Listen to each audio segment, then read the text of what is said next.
المنتهى مقامه قاب قوسين مطلوبه والمطلوب مقصوده والمقصود موجوده والموجود نبي الحرمين امام القبلتين محبوب رب المشرقين والمغربين ابي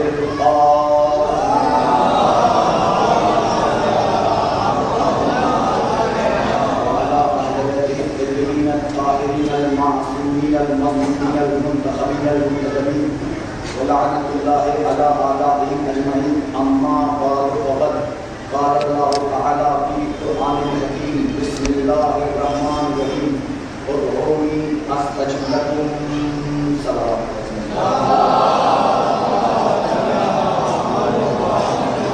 بسم الله الرحمن الرحيم نعت علی مظہر العجائب تجد عونا لك في النوائب كل حمید و غم سیل جلیل بعظمتك یا اللہ بنبوتك یا محمد بولایتك یا علیو یا علیو یا علیت الدین صلوات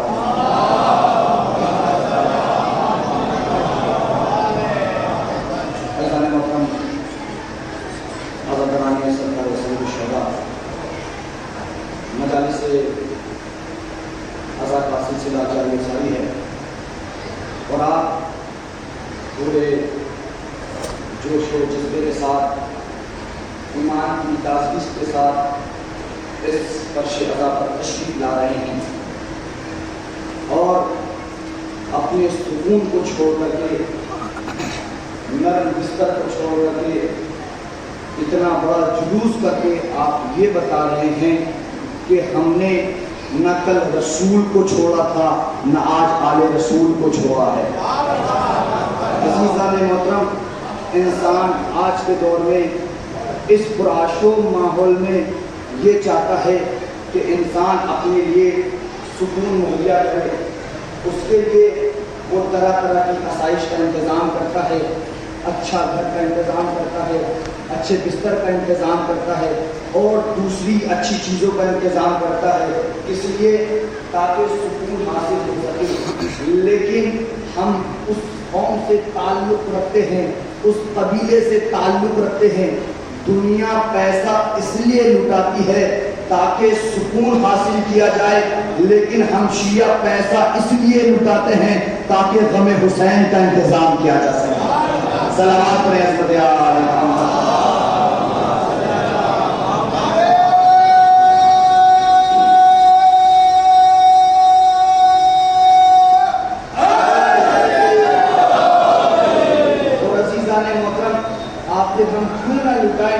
چونکہ پیغمبر نے یہ مطالبہ کیا ہے، یہ گزارش کی ہے، یہ چاہت کی ہے کہ ہم ان کی آل پر گریہ کریں، اور یہ فتوے لگانے والے لگاتے رہیں گے اور لگا کر بھی چلے گئے اپنی قبروں کے جہنم میں، لیکن یہ عزاداری کل بھی ہو رہی تھی۔ یا علی یا علی، یہ عزاداری کل بھی ہو رہی تھی، آج بھی ہو رہی ہے، کل بھی ہوتی رہے گی۔ کیا کریں؟ جس طریقے سے ہر کسی کی اپنی پہچان ہوتی ہے، ہر کسی کا اپنا انٹروڈکشن ہوتا ہے، ہر کسی کا اپنا تعارف ہوتا ہے، ہماری پہچان ہے عزاداری۔ غور کریے گا، میں کہیں لے جانا چاہ رہا ہوں، ہماری یہ عزاداری ہماری جان ہے۔ اس طرح سے کہوں تو بہتر ہوگا کہ یہ عزاداری ہماری جان ہے، عزاداری ہماری پہچان ہے، عزاداری ہمارا ایمان ہے، عزاداری ہمارا ایقان ہے، عزاداری ہماری شان ہے، عزاداری ہماری عزت ہے، عزاداری ہماری حشمت ہے، عزاداری ہماری بلندی ہے، عزاداری ہماری معراج ہے، عزاداری ہماری اونچائی ہے۔ تاریخ شاہد ہے کہ تاریخ شاہد ہے عزادار اور عزاداری کے خلاف دنیا نے طاقت صرف کر لی کہ عزادار مٹ جائے، عزاداری ختم ہو جائے، لیکن تاریخ شاہد ہے نہ عزادار مٹا نہ عزاداری مٹی۔ مٹ گئے بنی امیہ کے تخت و تاج، عزاداری باقی رہی۔ مٹ گئے مخالف عزادار، عزاداری باقی رہی۔ مٹ گئے قلم و دوات، عزاداری باقی رہی۔ مٹ گئے بنو عباس، عزاداری باقی رہی۔ عزاداری کل بھی باقی رہی تھی، آج بھی باقی رہی ہے کہ ہر دور میں سرور کے وفادار رہیں گے، مظلوموں پہ ماتم کے طرفدار رہیں گے، اور کیا ہم کو مٹائے گی زمانے کی ہوائیں جب تک ہے آزاداری آزادار، جب تک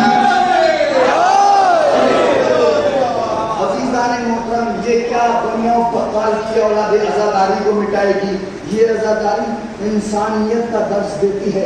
ابھی مجھ سے ایک آ کر کے کہنے لگا مولانا آپ یہ بتائیے کیا وجہ ہے کہ امام حسین کا غم ہر فرد بشر مناتا ہے, ہندو بھی مناتا ہے, عیسائی بھی مناتا ہے, سکھ بھی مناتا ہے. میں نے کہا آؤ کربلا کے میدان میں دیکھو, وہاں صرف مسلمان نہیں جاتے.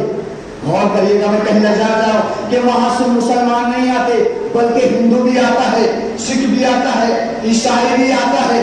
یہ امام حسین علیہ السلام کا ترہ امتیاز ہے کہ امام حسین علیہ السلام نے کربلا کے میدان میں آ کر کے کسی ایک مسلک کے لیے کام نہیں کیا بلکہ مردہ ضمیروں کو زندہ کرنے کا کام کیا ہے.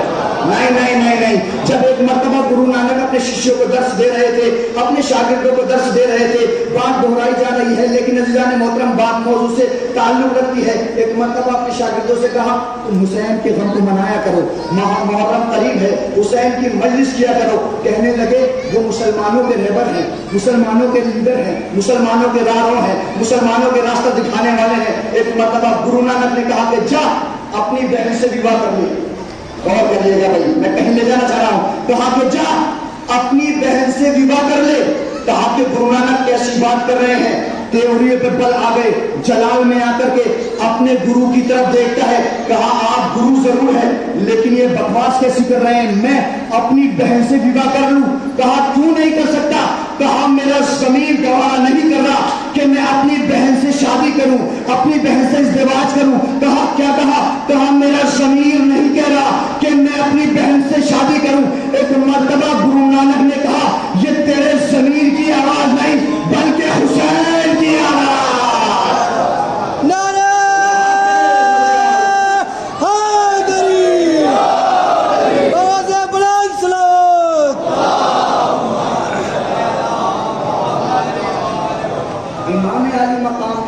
کہا یہ تیرے ضمیر کی آواز نہیں ہے بلکہ یہ حسین ابن علی علیہ السلام کا زندہ کیا ہوا ضمیر ہے جو تیرے اندر آ کر کے بول رہا ہے. یہ ضمیر ختم ہو چکے تھے, یہ ضمیر خاموش ہو گئے تھے, لیکن امام عالی مقام نے ایسا کام کیا مردہ ضمیروں کو زندہ کر دیا. اور کریے گا امام کا ترہ امتیاز یہ ہے کہ امام نے مردہ ضمیروں کو زندہ کیا. آپ جانتے ہیں کہ جب حلال محمدی کو حرام کیا جا چکا تھا, حرام محمدی کو حرام کیا جا چکا تھا, کیا کہا تھا.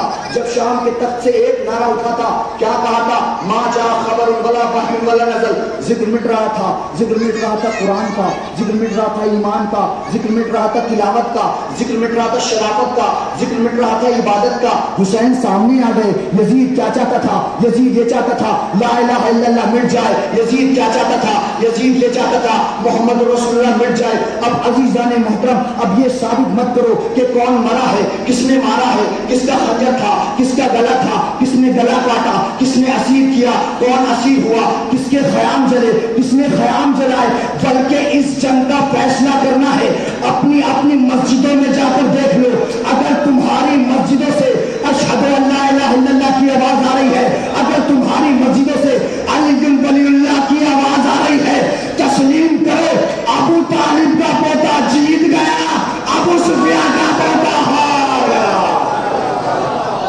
صلوات پڑھیں میرے یار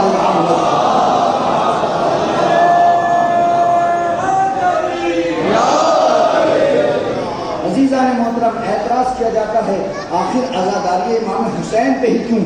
عزیزان محترم لوگوں نے اپنی اپنی دولتوں کے دہانے کھول دیے تاکہ عزاداری کو ختم کیا جا سکے, عزاداری کو مٹایا جا سکے.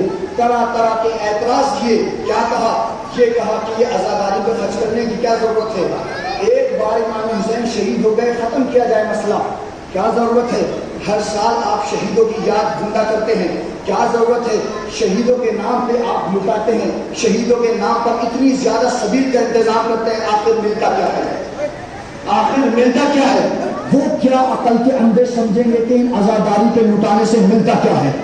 یا علی یا علی, اس عزاداری پہ خرچ کرنے کا فائدہ کیا ہے. یہ تو صرف اہل ایمان ہی جان سکتے ہیں, اہل معرفت ہی جان سکتے ہیں کہ عزاداری حسین پہ لٹانے سے ملتا کیا ہے, انسان کو کیا حاصل ہوتا ہے. آپ جانتے ہیں, آپ پوری دنیا میں جا کر دیکھ لیجئے, جہاں جہاں پر بھی انقلاب آیا, وہ ہر سال شہیدوں کو یاد کرتے ہیں، ان کے نام پر پیسہ خرچ کرتے ہیں۔ چھوڑیے سارے مسالک کی بات، سارے ممالک کی بات، میں بات کرتا ہوں اپنے ہندوستان کی۔ ہمارے ہندوستان میں کیا ہوتا ہے؟ 15 اگست اور 26 جنوری میں شہیدوں کو یاد کیا جاتا ہے، اور کیا کہا جاتا ہے کہ جو اس دیش کے لیے شہید ہوا ہے، جو اس دیش کے لیے قربان ہوا ہے، ضروری ہے کہ اس کو یاد کیا جائے، اس کے لیے انتظام کیا جائے، سبیل لگائی جاتی ہے۔ کہا کیوں؟ کہا کہ اس لیے چونکہ انہوں نے ہمارے دیش کو غداروں سے بچایا ہے۔ غور کریے گا، غور کریے گا، اس لیے چونکہ انہوں نے ہمارے دیش کو دہشت گردوں سے بچایا ہے، چونکہ انہوں نے ہمارے دیش کو لٹیرے سے بچایا ہے۔ تو عزیزان محترم اس کے بعد کیا کرتے ہیں؟ کہا اس کے بعد یہ کرتے ہیں کہ آ کر کے 15 اگست کے دن، 26 جنوری کے دن آ کر کے جھنڈے کو سلامی دیتے ہیں۔ غور کریے گا، میں نے کہا کیا ضرورت ہے جھنڈے کو سلامی دینے کی؟ کیا ضرورت ہے شہیدوں کے نام پر سبیل لگانے کی؟ ایک مرتبہ جیسے ہی میں نے اعتراض کیا، لوگ آئے، میرا دامن تھام لیا، کہا مولانا اب مولانا ضرور ہے، لیکن آپ کیسی بات کر رہے ہیں؟ اگر ہم شہیدوں کو یاد نہیں کریں گے، اگر ہم 15 اگست کے دن آ کر کے ترنگے کو سلامی نہ دیں گے تو حکومت ہمیں قید کر لے گی۔ کہا کیوں؟ کہا اس لیے کہ اگر ہم جھنڈے کو سلامی نہ دیں گے تو ہم دیش دروہی کہلائے جائیں گے۔ میں نے کہا بس میں یہی سمجھانا چاہ رہا ہوں، جو 15 اگست کے دن، 26 جنوری کے دن آ کر ترنگے کو سلامی نہ دے وہ دیش دروہی ہے، اور کوئی محرم کی 10 تاریخ کو آ کر کے حسین کو علم کو سلامی نہ دے اسلام دروہی ہے۔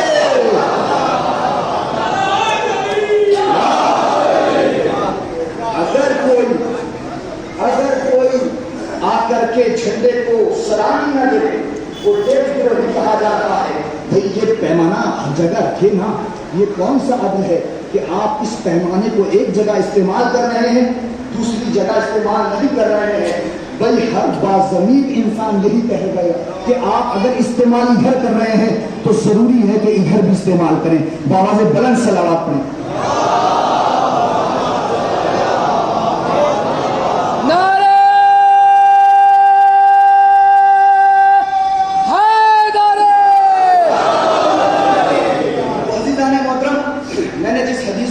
جس آیہ کریمہ کو آپ کے سامنے پیش کیا، کیا بسم اللہ الرحمن الرحیم ادعونی استجب لکم، کہ تم مجھ سے طلب کرو میں تمہیں عطا کروں گا۔ یہ کون کہہ رہا ہے؟ یہ وہ کہہ رہا ہے کہ جو لم یزل ہے، یہ وہ کہہ رہا ہے جو لم یلد ہے، یہ وہ کہہ رہا ہے جو ولم یکن لہ کفوا احد کا مصداق ہے۔ تو عزیزان محترم جب اس نے کہا ہے تو ضروری ہے کہ انسان اللہ سے مانگے۔ غور کریے گا، انشاءاللہ کہیں لے جانا چاہ رہا ہوں۔ جب اللہ نے کہا ہے کہ تم مجھ سے مانگو تو ضروری ہے کہ انسان اللہ سے مانگے۔ اب انسان اللہ سے مانگے تو کیا مانگے؟ انسان مانگتا وہی چیز ہے جو اس کے پاس نہیں ہوتی۔ اگر انسان کے پاس زر نہیں تو زر مانگتا ہے، اگر انسان کے پاس دولت نہیں تو دولت مانگتا ہے، اگر انسان کے پاس حکومت نہیں حکومت مانگتا ہے، اگر انسان کے پاس لباس نہیں تو لباس مانگتا ہے، اگر انسان کے پاس کوئی دوسری چیز نہیں ہے تو اس کا مطالبہ کرے گا، اے میرے پروردگار میرے پاس لباس نہیں ہے مجھے لباس دے دے، اے میرے مالک میرے پاس زر نہیں ہے مجھے زر دے دے۔ تو عزیزان محترم قاعدہ کلی یہ ہے جو انسان کے پاس نہیں ہوتا انسان اسی چیز کا مطالبہ کرتا ہے۔ لیکن عزیزان محترم جس کے پاس زر سے لے کے دولت تک، دولت سے لے کے لباس تک، لباس سے لے کر شجاعت تک، شجاعت سے لے کے سخاوت تک، سخاوت سے لے کے صداقت تک، صداقت سے لے کے امامت تک، امامت سے لے کر کے بزرگی و شرافت تک، یعنی جس کے پاس سب کچھ ہو تو وہ مانگے تو کیا مانگے؟ غور کریے، میں کہیں لے جانا چاہ رہا ہوں۔ اللہ نے کہا ہے کہ تم مجھ سے مانگو میں تمہیں عطا کروں گا۔ اب انسان وہی چیز مانگتا ہے جو اس کے پاس مفقود ہوتی ہے، جو اس کے پاس معدوم ہوتی ہے، جو اس کے پاس نہیں ہوتی ہے۔ تو عزیزان محترم ہمیں ایک ایسی ذات ملی جس کو مولا کائنات علی ابن ابی طالب علیہ السلام کہا جاتا ہے،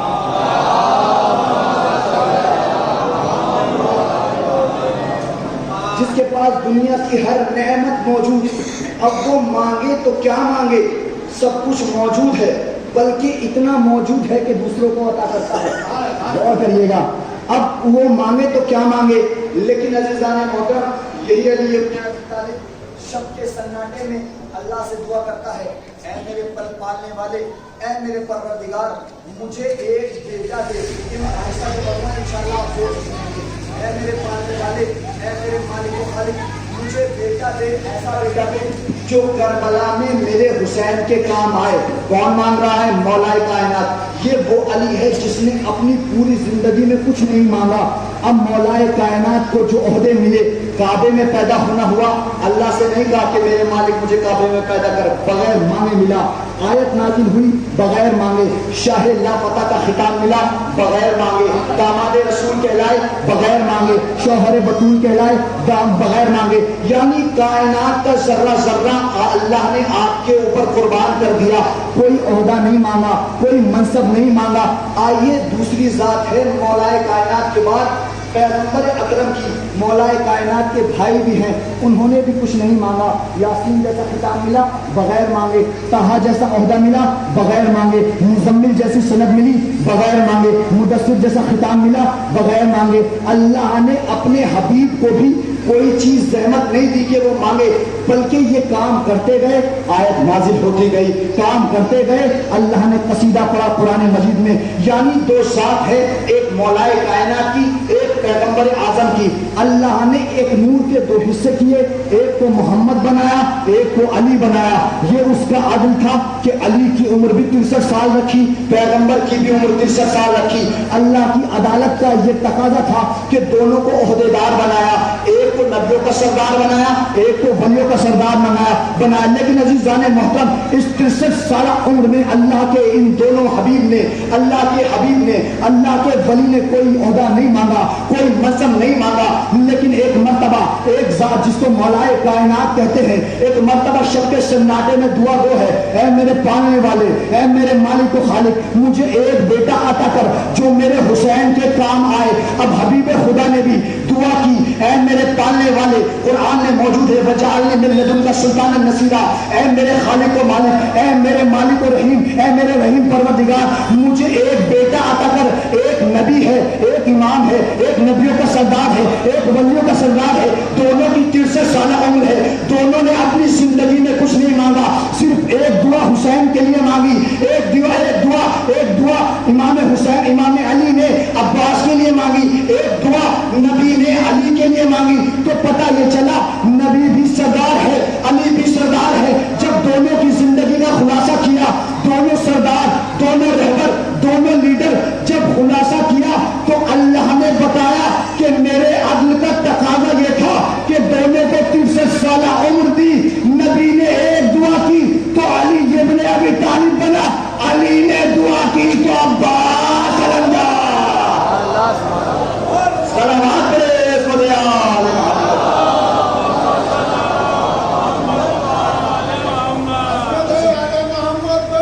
مل کے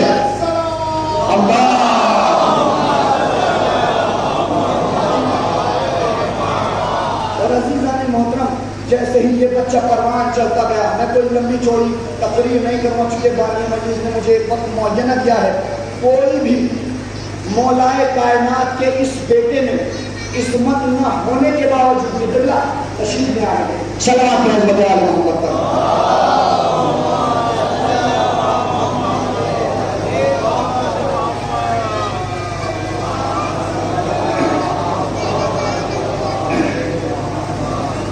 مولا کائنات نے غازی عباس کو مانگا، دیکھیے میری آواز اپنی جگہ پہ جا رہی ہے، انشاءاللہ آپ بس مجھ سے جڑ جائیے، لیکن مانگا کس لیے؟ غور کریے گا، آخر مولا کائنات نے اپنی شجاعت کا اظہار کرنے کے لیے مانگا تھا؟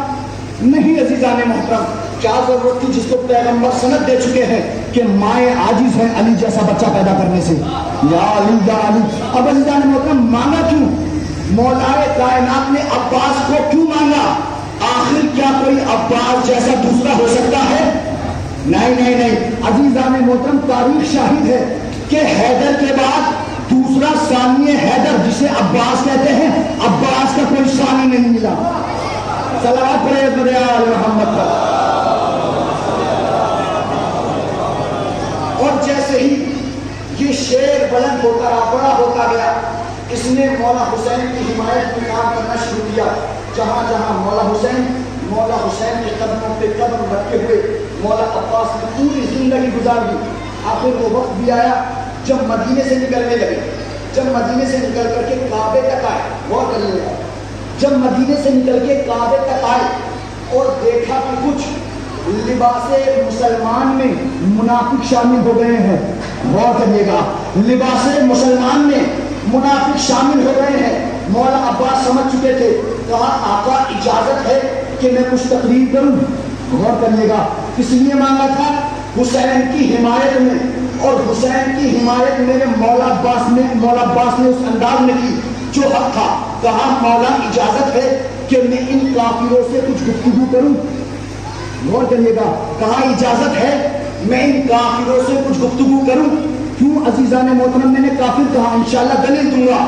ایک مرتبہ آقا حسین نے کہا اجازت ہے. اب میرا مولا عباس ایسی جگہ گیا کہ جہاں پہ ہر کسی کو اجازت نہیں ہے, یعنی کعبے کی بلندی پہ چڑھنے لگا. لوگ دیکھ رہے تھے کہ علی کا بیٹا آج کعبے کی چھت پہ جا رہا ہے, آج کچھ نیا ہونے والا ہے. اب جب میرے مولا عباس کعبے کی چھت پہ گئے ہیں, سامنے سارے کافر موجود تھے, یعنی منافق بھی تھے, مسلمان بھی تھے. میرے مولا نے کہا آقا اجازت ہے کہ ان کافروں سے کچھ گفتگو کروں. کہا میرے شیخ اجازت ہے. اب میرے مولا عباس نے جیسے ہی اجازت طلب کی, اب کعبے کی چھت پر وارث علم لدنی کا بیٹا جسے غازی عباس علمدار کہا جاتا ہے, غور کریے گا بھائی, جسے غازی عباس علمدار کہا جاتا ہے, کعبے کی چھت پہ گئے. کہتے ہیں بسم اللہ الرحمن الرحیم, مولا عباس علیہ السلام نے خطبہ دینا شروع کیا. بسم اللہ الرحمن الرحیم, الحمدللہ الذی شرف ھذا بقدومه ابی من کانا بالامس بیت الاسباط قبلہ ایها الکفرۃ الفجر اتصدون طریق البیت لامام البرر من هو احق به من سائر البریہ ومن هو ادنى به ولولا حکم اللہ الجلیہ واسرار العلیہ واختبار البلیہ لطار البیت الیہ قبل ان یمشی لدیہ قد استلم الناس الحجر والحجر يستلم اليدين ولو لم تكن مشیۃ مولاي مقبولہ من مشیۃ الرحمن لوقعت علیکم کالسطر الغضبان على اساطیر الطیران قد تخوف قوما يلعبوا بالموت في الطفولية فكيف كان في الرجولية ولا فديت بالهامة للسيد البرية دون الهيبات دون الحيوانات هيهات أنتم وقعتم في الغلطة التي قد وقعت فيها القريش لأنه أرادوا قتل رسول الله صلى الله عليه وآله وسلم وأنتم تريدون قتل بنت نبيكم ولا يمكن لهم ما دام أمير المؤمنين عليه السلام حيا وكيف يمكن لكم قتل أبي عبد الله الحسين ما دمت حيا سليلا تعالوا أخبركم بادروا قتلي واضربوا عنقي ليحصل مرادكم وبدد أعماركم ولعن الله عليكم وعلى أجدادكم سلام عليكم.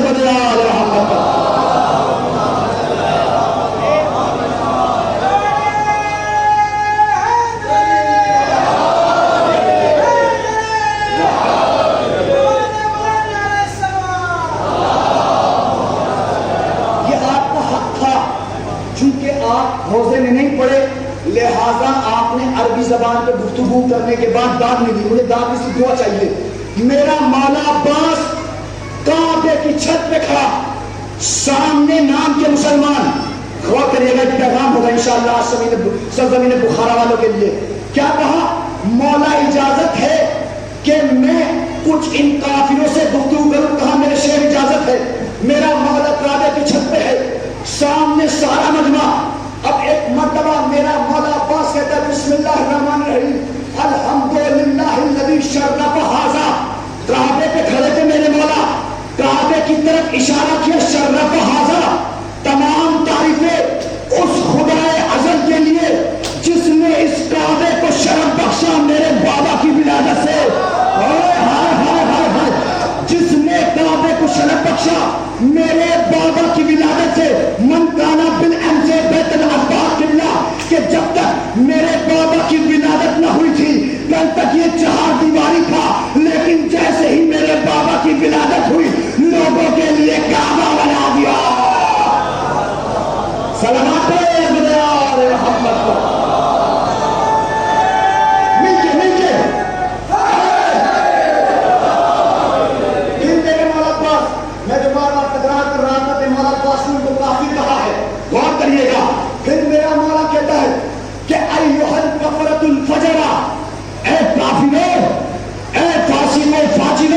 میرے مولا عباس سے بحث کرنے آئے ہیں، آپ ان کو کافر کہہ رہے ہیں، کہا کہ جو حسین کے مقابلے میں آئے وہ مسلمان نہیں ہو سکتا۔ تو میں کہوں گا مولا یہ آپ کا نتیجہ تھا، اس خاصا طالب علم کا نتیجہ بھی سنیے، جو کل کے حسین کے مقابلے میں آئے ان کو کافر کہا جاتا ہے، جو آج عزاداری کے مقابلے میں آئے وہ کافر ہی کہے جائیں گے۔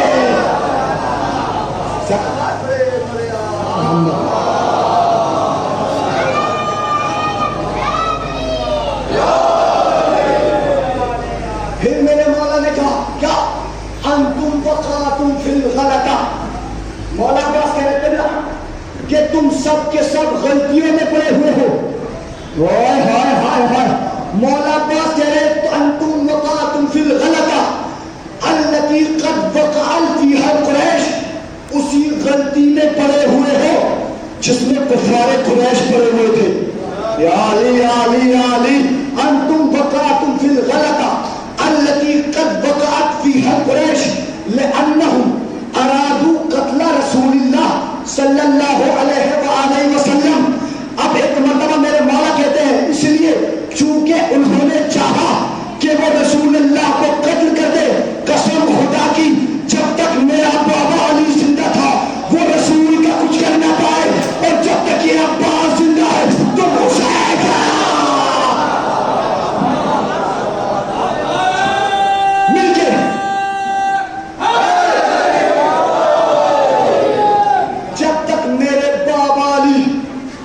زندہ تھے تم رسول کا کچھ کر نہ پائے، اور میں عباس ابن علی کعبے کی چھت سے کہہ رہا ہوں جب تک میں زندہ ہوں تم حسین کا کچھ کر نہ پاؤ گے، تم حسین کا پال بھی کا نہ کر پاؤ گے۔ عزیزان محترم، کیوں ماننا تھا غازی عباس؟ نہیں نہیں نہیں، میں صرف کھوکھلی لفاظی اور بے بنیاد آپ کے سامنے باتیں نہیں کر رہا بلکہ دلیل دے رہا ہوں کیوں ماننا تھا۔ مولا عباس کی شجاعت سنیے، آج علم سنو۔ مولا عباس صرف شجاع نہیں تھے، غور کریے گا، دلیل دوں گا، اگر دلیل اپنے آپ میں محکم نہ ہو تو آپ میری دلیل مجھے واپس کر دیجیے گا۔ ایک سوال بنس بدلا لو، دیکھیں یہاں پر ماشاءاللہ پڑھے لکھے افراد موجود ہیں، جو جتنا بڑا شجاع ہوتا ہے، رامین بھائی، جو جتنا بڑا شجاع ہوتا ہے، جتنا بڑا بہادر ہوتا ہے، وہ اتنا ہی اپنے غصے پہ کنٹرول نہیں کر سکتا اگر وہ عالم نہیں ہے۔ بات ہے صحیح، بات ہے حقیقت، جو جتنا بڑا غصے والا ہوگا وہ اپنے غصے پہ قابو نہیں کرے گا اگر وہ عالم نہ ہو۔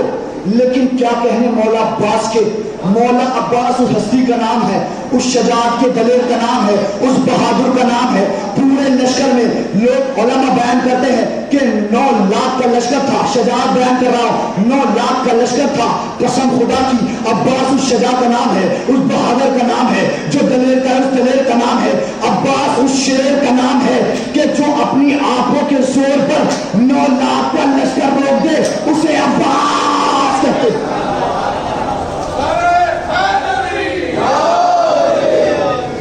یہ بنیا بخال کی اولاد کیا غازی عباس کا مقابلہ کریں گی؟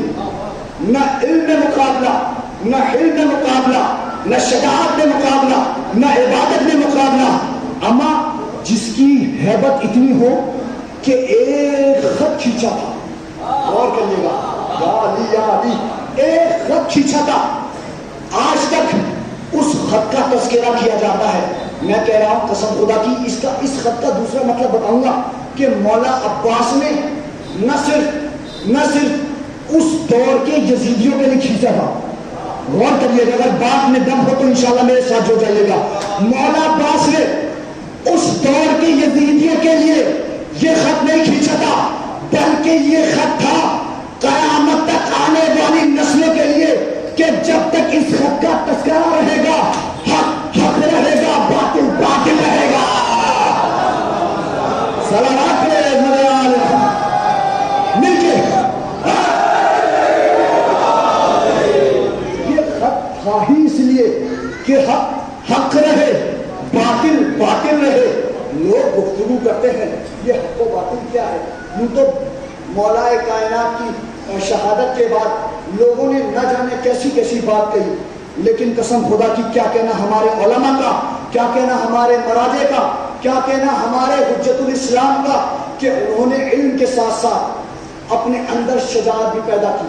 غور کریے گا، انہوں نے علم کے ساتھ ساتھ اپنے اندر شجاعت بھی پیدا کی. کیوں؟ اس لیے چونکہ آپ آج اعتراض کیا جاتا ہے کہ یہ کیسے ہو سکتا ہے کہ مولا عباس نے 9 لاکھ کے لشکر کے لیے، انشاءاللہ حافظ طالب علم کی طرف سے یہ تحفہ ہوگا، یہ کیسے ہو سکتا ہے کہ ایک خط 9 لاکھ کے لشکر کو روک دے دوں؟ غور کریے گا، یہ کیسے ہو سکتا ہے کہ ایک خط یا غازی عباس کی ہیبت 9 لاکھ کے لشکر کو روک دے؟ میں نے کہا اگر تجھے علی کے اس دور کے بیٹے پہ یقین نہ ہو، غور کریے گا، اگر تجھے اس دور کے علی کے بیٹے پہ یقین نہ ہو، دور حاضر میں سارے شیطان جمع تھے. سید علی خامنہئی نے ایک اعلان کیا تھا کہ تم سارے یزیدی مل جاؤ، ہم تنہا تمہارا مقابلہ کریں گے. اب اسرائیل امریکہ سے کہتا، امریکہ یہودی سے کہتا، امریکہ سعودیوں سے کہتا، تو پتہ یہ چلا اس دور کے غازی نے، اس دور کے علی کے بیٹے نے دعویٰ پیش کیا تھا، اور اس دور کے علی کے بیٹے نے دلیل دی ہے. صلوات پڑھے مدیال محمد.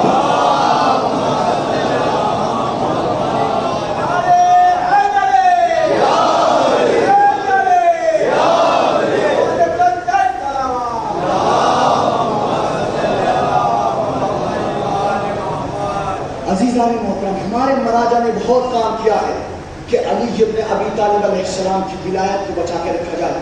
نہ جانے کتنے مناظرے، کتنے مقابلے ان لوگوں سے کیے ہیں، اور مولا کائنات کی ولایت کو ثابت کیا ہے. ایک بات ہلکے سے پڑھوں گا، انشاءاللہ آپ زور سے سن لیجئے گا.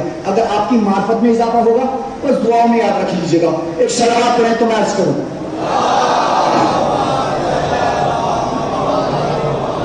آیت اللہ محسن الحکیم ایک بہت بڑے عالم دین مرجع ماشاءاللہ پڑھا لکھا مجمع ہے. نہ جانے کتنے ذاکرین کو سنا ہے، نہ جانے کتنے علماء کو اور خطیب اور ذاکرین کو سنا ہے. میں اپنا تعارف صرف طالب علم کراتا ہوں اور مجھے ہمیشہ طالب علم سمجھنا انشاءاللہ. عزیزان محترم، آیت اللہ محسن الحکیم ایک شیعوں کی جان پہچان بڑے مرجع، انہوں نے قصد کیا، ارادہ کیا کہ میں حج کے لیے جاؤں. اب جیسے ہی حج کے لیے روانہ ہوئی، اس وقت اس دور کا بادشاہ مکے میں فیصل نام کا ہوا کرتا تھا. بزرگ تو ماشاءاللہ تاریخ جانتے ہوں گے، اپنے جوانوں کے لیے عرض کر رہا ہوں اور انشاءاللہ دعا کا تعلیم. فیصل نام کا بادشاہ تھا، اسے معلوم ہوا کہ شیعوں کے بڑے امام بڑے مرجع آیت اللہ محسن الحکیم تشریف لا رہے ہیں. اس نے دعوت نامہ بھیجا کہ آیت اللہ صاحب اگر وقت ہو تو ہمارے پاس بھی آ جائیے گا. جیسے کہ ہمارا بھی کہتے ہیں کہ مولانا اگر وقت ہو تو ایک چائے ہمارے ساتھ بھی لیجیے گا. بیٹھتے ہیں. اس وقت اس نے دعوت نامہ دیا کہ حجی آغا اگر شما وقت داری بھی ہے کسی ماں، اگر آپ کے پاس وقت ہو تو آپ آ جائیے ہمارے پاس. اس وقت آیت اللہ محسن حکیم نے کہا کہ ہم اس وقت عبادت کے لیے آئے ہیں، ہم نہیں آ سکتے، اگر آپ کو آنا ہے تو آپ ہی آ جائیے. غور کریے گا، اس دور کے بادشاہ نے بلایا تھا، اس دور کے عالم دین کو بلایا تھا. وہ اور مولوی ہوتے ہیں جو حکومت کے اشاروں پہ چلا کرتے ہیں. ہمارے مرجعوں نے نہ کل چمچہ گیری کی تھی، نہ حقیقی علماء آج چمچہ گیری کرتے ہیں. تو عزیزان محترم، بہرحال اس نے اصرار کیا کہ ہمارے پاس کچھ بزرگ ہیں، کچھ جو ہے نابینا ہے، لہٰذا وہ نہیں آ سکتے، آپ ہی چلے آئیے. بہرحال اس کا اصرار بڑا، کہا کہ ٹھیک ہے میں آ جاؤں گا. اب جیسے ہی آیت اللہ محسن الحکیم انشاءاللہ بدل لیجیے، آیت اللہ محسن الحکیم جیسے ہی تشریف لائے تو اس نے ایک مرتبہ جو اندھا تھا وہ اپنی آنکھ سے بھی اندھا تھا، عقل سے بھی اندھا تھا. اب اس نے کہا کہ خدا لعنت کرے ان شیعوں پر. میں تاریخ بیان کر رہا ہوں، میں اختلاف پیدا نہیں کر رہا ہوں، صرف آپ تک بات پہنچائے. اس نے کہا خدا لعنت کرے ان شیعوں کے اوپر جو مبالغہ کرتے ہیں، جو قرآن کی آیت تعویل کرتے ہیں. اب ایک مرتبہ میر صاحب تھے، میر صاحب جب کسی کو دیکھ کر آئے تو میر صاحب کی ہٹ گئی. آیت اللہ کو غصہ آ گیا، جلال آ گیا. کہا تو نے مجھ پہ لعنت کیوں کی؟ تو نے مجھ پہ، اب ایک مرتبہ جیسے کہتے ہیں بس کرو بس کرو، کہا کہ نہیں اب بس نہیں ہوگی، اب گفتگو ہوگی، اب بات ہوگی کہ اس نے لعنت کیوں کی. اب ایک مرتبہ سارے مفتیان کرام حیران تھے، اب کیا ہوگا اب کیا ہوگا، چونکہ ان کے بڑوں نے بھی ہمیں شکست دی ہے. یا علی یا علی یا علی، کیونکہ ان کے بزرگوں نے بھی شکست دی ہے. آج کیا ہوگا؟ کہا کہ یہ بتا کہ تو نے مجھے کافر کیوں کہا؟ کہا کہ میں نے کافر اس لیے کہا کیونکہ تم قرآن کی آیت کی تعبیر کرتے ہو. کہا کہ تو قرآن پڑھا ہوا ہے؟ کہا کہ ہاں الحمدللہ. کہا کہ عربی جانتا ہے؟ کہا کہ ماشاءاللہ میں عرب سے تعلق رکھتا ہوں. اب ایک مرتبہ اس آیت اللہ نے کہا اچھا قرآن کی آیت پڑھ رہا ہوں، اس کا مقصد بتا، میننگ بتا. اب آیت اللہ محسن الحکیم نے ایک آیت پڑھی، چونکہ اندھا تھا، غور کریے گا، اپنے ذہنوں میں رکھیے گا اس بات کو، نابینا تھا. کہا کہ یہ آیت پڑھ رہا ہوں، اس کا مطلب بڑا، اس کی تعبیر کر، اس کا میننگ بتا. اب جیسے ہی آیت اللہ نے آیت پڑھی بسم اللہ الرحمن الرحیم ومن کان فی ھذہ اعمی فہو فی الآخرۃ اعمی واضل سبیلا. مطلب کیا؟ اب گفتگو ہو رہی ہے، ایک مرتبہ دربار سجا ہوا ہے، علماء کرام وہاں پر موجود ہیں، صرف علی کا چاہنے والا ایک موجود تھا. کہا کہ اس کا مطلب بتا. اب وہ خاموش ہو گیا. مجھے نہیں پتا تھا وہ حافظ قرآن تھا کہ نہیں تھا، لیکن تاریخ بتاتی ہے. فیصل بول پڑا. کہا کہ اس کا مطلب تو یہ ہوا کہ جو دنیا میں اندھا ہے اسے آخرت میں بھی اندھا اٹھایا جائے گا. کہا کہ یہ کیسے؟ وہ خود کہہ رہا ہے یہ کیسے ہو سکتا ہے؟ جو دنیا میں اندھے ہونے کی زحمت کو اٹھائے اسے دنیا کے بعد آخرت میں بھی اندھا اٹھایا جائے گا. اور کہا اور یہ گمراہ ترین راستہ ہے. سب حیران تھے، سب پریشان تھے. کہا کہ اس کا مطلب بتاؤ. ایک مرتبہ آیت المحسن الحکیم سب کی طرف متوجہ ہوتے ہیں. کہا کہ میں اس اندھے سے نہیں کہہ رہا، سب سے کہہ رہا ہوں. اس کا مطلب بتاؤ، اس کا میننگ بتاؤ.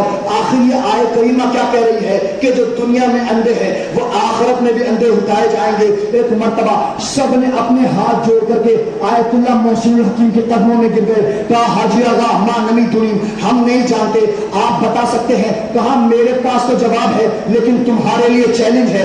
جاؤ جا کر پوچھ لو جو تمہارا با عالم ہو کہ اس کا مطلب کیا ہے کہ جو دنیا میں اندھا ہے اسے آخرت میں بھی اندھا اٹھایا جائے گا. ایک مرتبہ فیصل قدموں میں گر گیا. کہنے لگا آیت اللہ صاحب آپ جانتے ہیں؟ کہا ہاں جانتا ہوں. کہا مقصد کیا ہے؟ کہا اس کا میننگ کیا ہے؟ کہا مجھے تو پتا ہے. کہا نظریہ کیا ہے آپ کا؟ کہا میرا کچھ نظریہ نہیں ہے، صادق آل محمد کا نظریہ ہے. کہا کیا نظریہ ہے؟ کہا کہ اس آیت میں صادق آل محمد نے فرمایا کہ جو دنیا میں علی کی ولایت کا منکر ہے وہ دنیا میں اندھا ہے اور دنیا کے بعد اسے آخرت میں بھی اندھا. صلوات پڑھے اس میں آل محمد.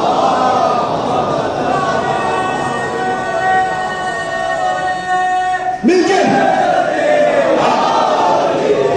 جو علی کی ولایت، صادق آل محمد نے فرمایا جو علی کی ولایت کا منکر اللہ اسے دنیا میں اندھا اٹھائے گا اور دنیا میں تو اندھا ہوگا ہی، وہ آخرت میں بھی بغض علی کے وجہ سے اس کو اندھا اٹھایا جائے گا. کیا کریں؟ علی کی محبت پیغمبر نے ہی تھوڑی کہی ہے کہ عبادت ہے.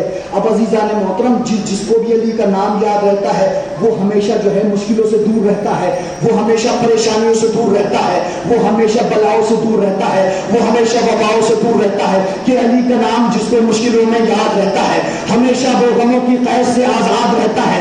علی کا نام جس کو مشکلوں میں یاد رہتا ہے ہمیشہ وہ غموں کی قید سے آزاد رہتا ہے. اور علی کی دوستی اور دشمنی میں فرق ہے اتنا، کوئی آباد رہتا ہے کوئی برباد.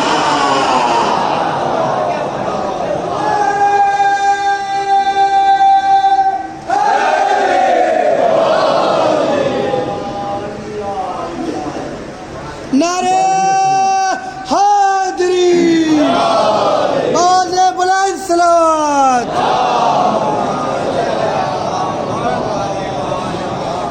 علی کی دوستی اور دشمنی میں فرق ہے اتنا، کوئی آباد رہتا ہے کوئی برباد رہتا ہے.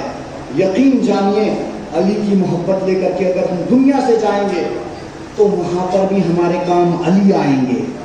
غور کریے گا، وہاں پر بھی ہمارے یہاں علی کام آئیں گے. لہٰذا ہمیشہ اہل بیت اطہار علیہ السلام کا ہمیں دامن پکڑ کے رہنا ہے. چونکہ نہ صرف یہ وہ اس دنیا میں کام آتے ہیں بلکہ اس دنیا میں بھی کام آتے ہیں. ایک اور صلوات پڑھیں مل جل کر.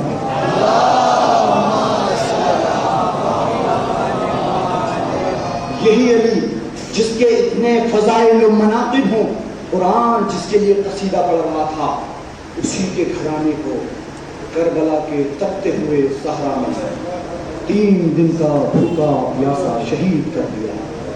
ہاں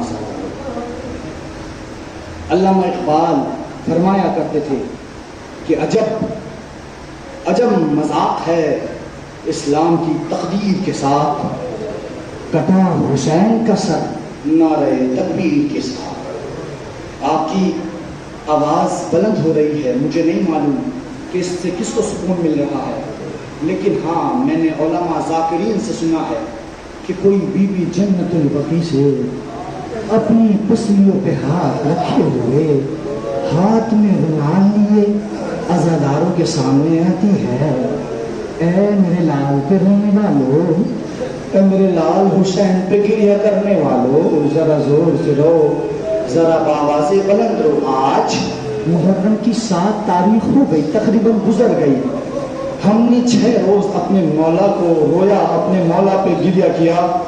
اب جس کا مقدر تھا اتنا ہی امام حسین کے اوپر آنسو بہائے. ایک روایت اس مصائب کے راستے میں سناتا چلوں.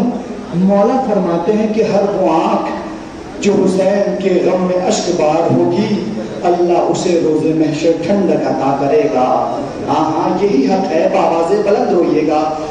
یہ نہ سوچ کے روئیے گا کہ مجھے کون دیکھ رہا کہ نہیں دیکھ رہا، بس یہ سوچ کے روئیے گا کہ آپ کو ایک بی بی ضرور دیکھ رہی ہے جو آپ سے آنسو لینے آئی ہے. عزادارو 7 محرم تقریباً گزر چکی ہے. اللہ جانے کون اگلے سال رہے نہ رہے. جو پچھلے سال تھے وہ آج نہیں ہیں، جو آج ہیں وہ کل نہیں رہیں گے. لہٰذا ایسے رونا کہ جیسے یہ ہمارا آخری گریہ ہے، یہ ہمارا آخری پرسہ ہے. یعنی آپ چیخ مار کے رونا جیسے اپنے گھر والوں کو رویا جاتا ہے. ایک مرتبہ ایک شخص نے پوچھا کہ اے مولانا کیسے روئیں؟ بس میں نے اسے یہی کہا کہ تم ایسے رو جیسے کوئی بوڑھی ماں اپنے جوان بیٹے کے لیے روتی ہے. جزاک اللہ. عزادارو آج 7 محرم ہے اور یہ مخصوص ہے جناب قاسم بن حسن سے. کون قاسم؟ یہ وہ قاسم ہے کہ جس کے باپ کے لاشے پر تیر برسائے گئے. یہ وہ قاسم ہے کہ جن کے والد کے جنازے پر تیر برسائے گئے. علامہ اظہر حسین زیدی صاحب فرمایا کرتے تھے حسن اور حسین کے جنازے میں بس اتنا سا فرق تھا، حسن کے جنازے پہ تیر تھے، حسین کا جنازہ تیر پہ معلق تھا. عزادارو آج جناب قاسم کے مسائل پڑھنے ہیں. میرا دل کرتا ہے کہ میں آپ اس آواز گرفتہ کے ساتھ تھوڑے ترنم میں کوشش کروں تاکہ آپ کا گریہ بلند ہو جائے. جزاک اللہ. خدا آپ کو کوئی غم نہ دے سوائے غم سید الشہداء کے. مجھے نہیں معلوم تم میں کون روئے گا کہ نہیں روئے گا، لیکن اس فرش پہ آنے والا یہ ضرور سوچتا ہوگا 57 برس کا بوڑھا حسین 71 لاشیں، کبھی عباس کا لاشا، کبھی یون محمد کا لاشا، کبھی قاسم کا لاشا، کبھی حبیب کا لاشا. جزاک اللہ. گھٹ کے نہ رونا، بآواز بلند رونا. ایک بی بی جنت البقیع سے آئی ہے نا. عزادارانے امام مظلوم کربلا، گھٹ کے نہ رونا. کربلا والوں کو جب رویا کرو بآواز بلند رویا کرو، چیخ مار کے رویا کرو. چونکہ علماء فرماتے ہیں یہ آپ کا رونا ظالم کے خلاف احتجاج بلند کرتا ہے. یہی رونا تھا جب جناب زینب روتی تھی، جب جناب سکینہ روتی تھی. کوئی تازیانے مارتا تھا تو کوئی تماچے. آج آپ کے کوئی تازیانے مارنے والا نہیں ہے، آج آپ کے کوئی تماچے مارنے والا نہیں ہے. آپ جب رویا کریے تو یہ سوچ کے رویا کریے کہ ہم کربلا میں ہوتے تو کیا کرتے. آج کربلا کی یاد میں ہم سارے آنسو بہا رہے. عزادارو جناب قاسم آتے ہیں، کہا مولا مجھے اجازت دیجئے میں مرنا چاہتا ہوں. مولا مجھ سے برداشت نہیں ہو رہا. مولا سارے صاحب شہید ہو گئے، مولا اجازت دیجئے ایک مرتبہ جناب قاسم کہتے ہیں مولا آپ زندہ رہنے کی خواہش نہیں ہے، مولا آپ کا دشمن ادھر کھڑا ہے۔ ایک مرتبہ میرا مولا غریب حسین کہتے ہیں اے میرے قاسم تم تو میرے بھائی کی نشانی ہے، میں تمہیں کیسے مرنے کی اجازت دوں؟ آوازیں بلند ہوا کرو۔ عزاداروں میرے مولا نے کہا تم میرے بھیا حسن کی نشانی ہو، میں تمہیں کیسے مرنے کی اجازت دوں؟ الغرض جناب قاسم واپس لوٹ گئے، جناب فروا نے دیکھا، ایک مرتبہ کہا اے فروا تم ابھی تک، جناب فروا نے کہا اے قاسم تم ابھی تک زندہ ہو، جاؤ اپنے بھائی اپنے چچا کے اوپر نیوچھاور ہو جاؤ، اپنے چچا پہ قربان ہو جاؤ۔ ایک مرتبہ جناب قاسم کہتے ہیں اے اماں میں گیا تھا، اماں نے مجھے انکار کر دیا۔ جناب قاسم روئے جا رہے تھے، جناب فروا کے ذہن میں ایک بات آئی، کہا کہ اے فروا کہ والی وارث امام حسن نے کہا تھا اے فروا جب کوئی بڑی مصیبت آئے تو میرے بیٹا قاسم کے بازو سے تعویذ کھولنا۔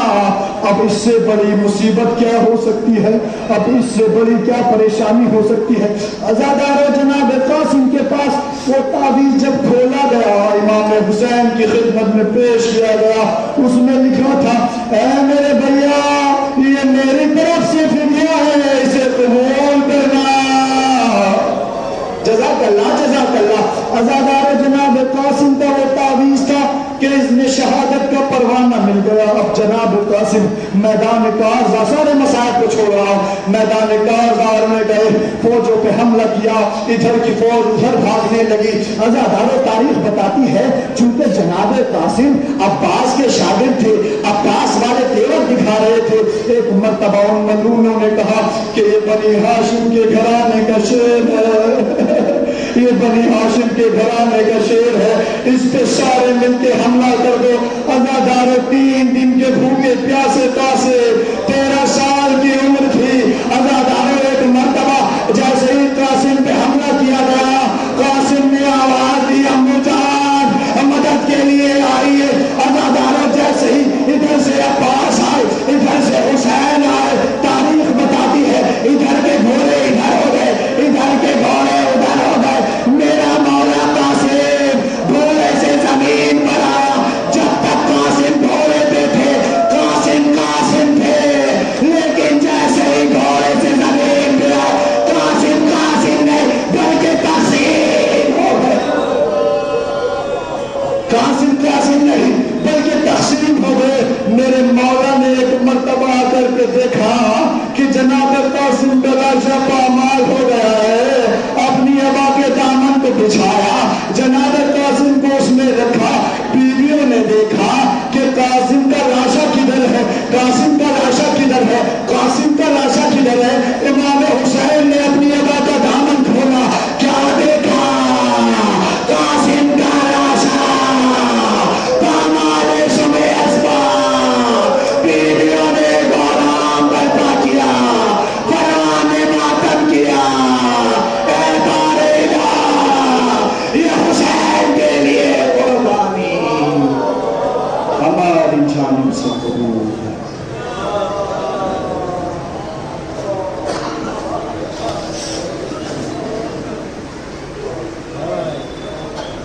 الہی بحق زہرا بھی ہو بعد علماء پروردگار چاہدہ مسلم 1,24,000 اپنی رحمت درود نازل فرما۔ خدایا انہی کے وسیلے سے ہمیں اس مختصر سی بات قبول فرما۔ خدایا ہمیں حقیقی وارث حقیقی عزادار امام حسین بننے کی توفیق عطا فرما۔ خدایا حقیقی وارث عزا کے ظہور میں تعجیل فرما، ہمیں خادمین امام زمان میں شمار فرما۔ کروڑ دلوں کی ایک دعا، خدایا جنت البقیع ویران ہے، پروردگار پردے والے وارث کے ظہور میں تعجیل فرما، تعجیل فرما۔ ربنا تقبل منا